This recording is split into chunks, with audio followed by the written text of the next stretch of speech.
Rafferty, Penny Rafferty Realty here. I've been working this week a lot with buyers and sellers, and everybody seems to have the same question. And the question is, what do I need to bring to the closing table? And that's a question that buyers ask. So the attorneys here, they either call it a settlement statement, an ULTA, a HUD-1, a CD, which is a closing disclosure, and really they all mean the same thing. So when you sit down at the closing table and you get one of these settlement statements, one side belongs to the buyer, one side belongs to the seller. So right now we're going to talk about this, the buyer's side of the transaction and what you need to bring to closing. So most of this will be pertaining to if you get a loan. If you get a loan, there are a lot of lender fees. You have to prepay taxes, you prepay insurance.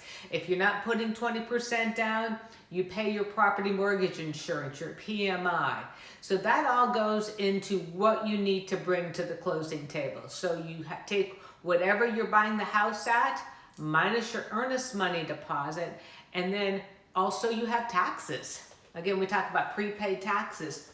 And the lender is going to have you prepay a lot of these into what's called your escrow account. So when you pay your monthly mortgage, it's PITI, which is principal, interest, taxes, and then insurance. All of that goes into the escrow account, and you pay that, and then the mortgage company takes care of everything else for you. So here in South Carolina, we pay our property taxes in arrears. So when you close as a buyer, you're taking over the remainder of what's left in that year of property taxes. You're taking over that remainder. So that goes on here.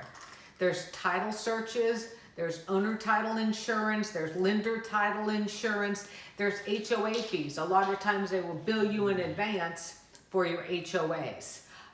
If there's an assessment or a buy-in into the community, that goes on the buyer's side.